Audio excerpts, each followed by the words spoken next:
Hello viewers. अभी 2 दिन पहले मुझसे एक 8th ग्रेड के एक स्टूडेंट ने बड़ा ही दिलचस्प क्वेश्चन पूछा, इंटरेस्टिंग क्वेश्चन पूछा।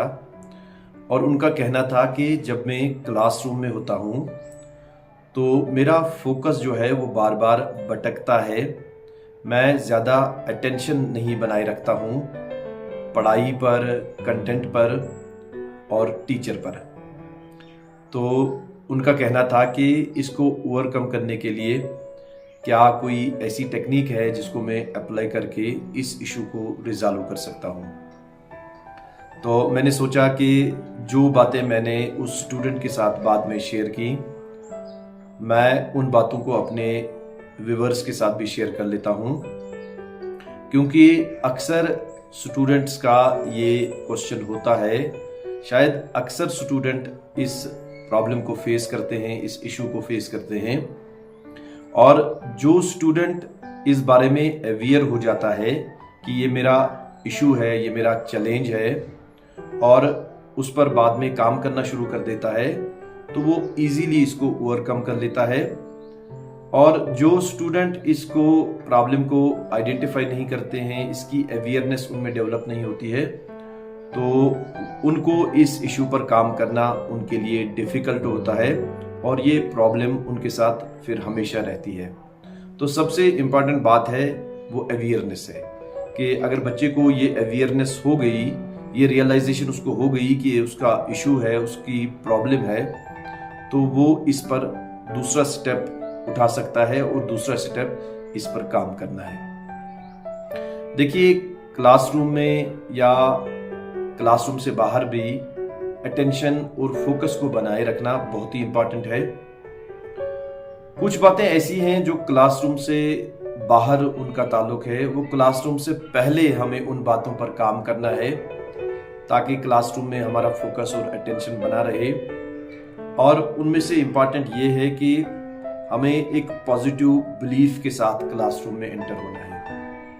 हमारे पास ये बिलीफ होना चाहिए कि मैं जो क्लासरूम में एंटर हो रहा हूँ तो किसी अच्छे मकसद के लिए एंटर हो रहा हूँ, और पढ़ाई के बेनिफिट्स बहुत ज़्यादा माइंड में हाईलाइट होने चाहिए। इसके रिवर्स होता है नॉर्मली कि बच्चे एक नेगेटिव बिलीफ लेकर क्लासरूम में एंटर होते हैं कि क्लासरूम बोरिंग होगा, मुझे क्लासरूम में 1 घंटा बैठना है, मेरे लिए वहाँ बैठना बहुत ही मुश्किल है। तो जब माइंड को हम ऐसा बिलीफ देते हैं तो असल में माइंड हमारे बिलीफ को सच साबित करने में लगा रहता है।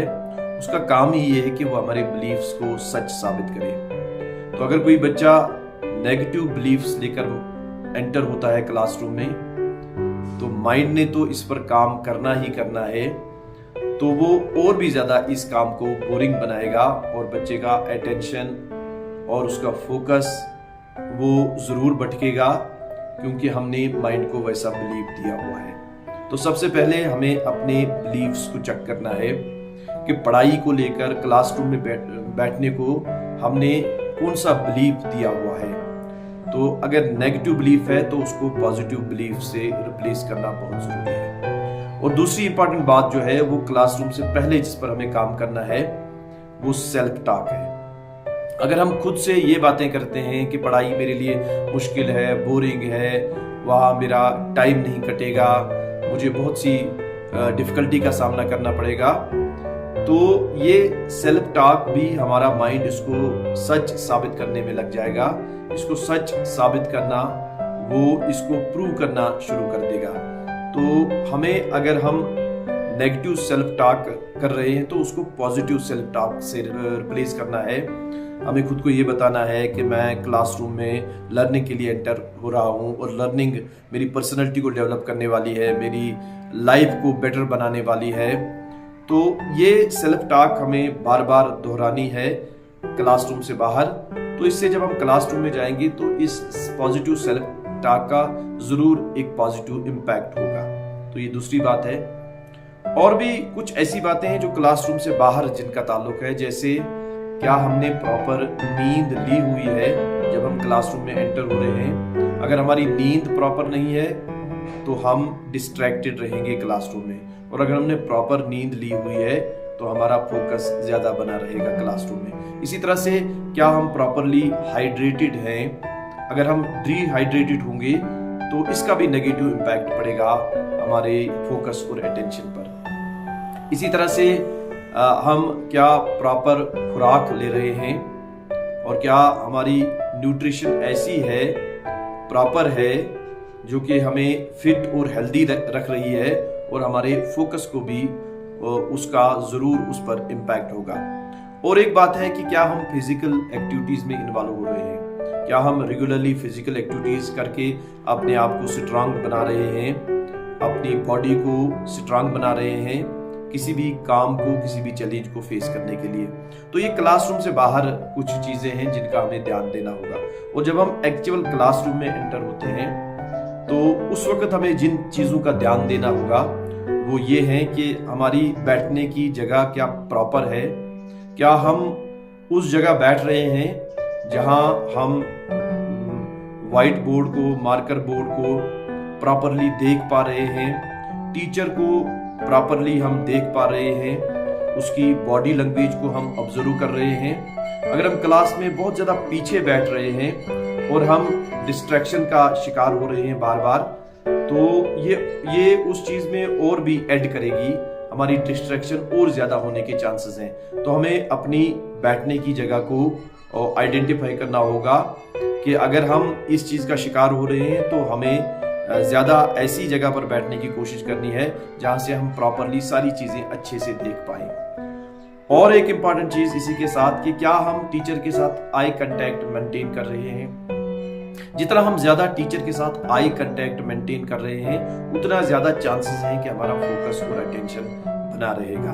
तो कोशिश करें कि टीचर के साथ आई कांटेक्ट मेंटेन रखें, आई कांटेक्ट को तोड़ने की कोशिश ना करें, क्योंकि जितना हम आई कांटेक्ट तोड़ते रहेंगे उतने ज़्यादा हमारे चांसेस हैं कि हमारा फोकस बना नहीं रहेगा। इसी तरह से टीचर की जो बॉडी लैंग्वेज है उसको ऑब्जर्व करने की कोशिश करें, क्योंकि हमारी बॉडी लैंग्वेज जो है वो हमारे वर्ड्स की मीनिंग को रेनफोर्स कर रही होती है। तो जितना ज़्यादा हम बॉडी को ऑब्जर्व करने की कोशिश करेंगे उतना ज़्यादा हमारा सबकॉन्शियस माइंड जो है वो उसकी एक तो अंडरस्टैंडिंग की लेवल ज़्यादा बेटर होगी, दूसरा हमारे माइंड को जब कोई काम मिल जाएगा तो उसके डिस्ट्रैक्ट होने के चांसेस बहुत कम हैं। और एक इम्पॉर्टेंट बात यह है कि क्या हम प्रॉपर नोट्स बना रहे हैं, क्या हमारे सामने पेपर और पेन है जिस पर हम वो सारी चीज़ें जो इम्पॉर्टेंट हैं उनको नोट कर रहे हैं। इस तरह से हम अपनी माइंड और बॉडी को प्रिपेयर करते हैं, उसको ये मैसेज देते हैं कि आप जो काम कर रहे हो वो आपके लिए इम्पॉर्टेंट है।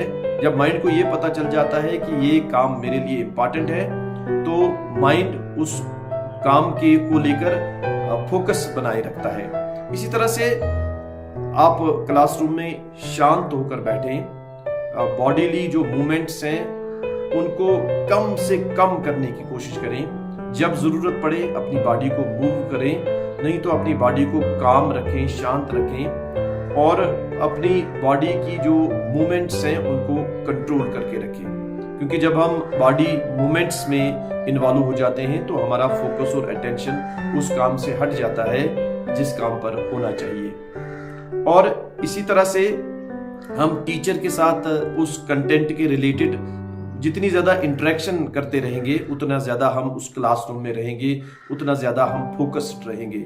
जितना हम कम इंटरेक्शन टीचर के साथ करते हैं उतना हम कम फोकस्ड रहते हैं। और टीचर के साथ न सिर्फ इंटरेक्शन को एक मामूल बनाएं, उससे आपकी लर्निंग बेटर होगी, अंडरस्टैंडिंग बेटर होगी और फोकस भी बना रहेगा। इसी तरह से टीचर को वो क्वेश्चंस भी पूछते रहें जो आपके माइंड में क्वेश्चंस आते हैं जब आप उस लेक्चर को अटेंड कर रहे होते हैं, जब आप उस क्लासरूम में होते हैं। जितना ज़्यादा आप टीचर को रेलिवेंट क्वेश्चंस पूछते रहेंगे, प्रॉपर क्वेश्चंस पूछते रहेंगे, उतना ज़्यादा आप टीचर के साथ इंटरेक्टिव रहेंगे, उतना ज़्यादा आप टीचर के साथ इंटरेक्शन करके फोकस्ड और अटेंटिव रह पाएंगे। तो ये कुछ बातें हैं जो क्लासरूम से बाहर भी जिनका हमें ख्याल रखना है, और जब हम क्लासरूम में एंटर होते हैं उस वक्त भी इन सारी चीज़ों का अगर हम ख्याल रखेंगे तो ज़रूर हम फोकस्ड रहेंगे, अटेंटिव रहेंगे, हमारी लर्निंग भी बेटर होगी और हमारा टाइम भी वेस्ट होने से बच जाएगा। So thank you very much.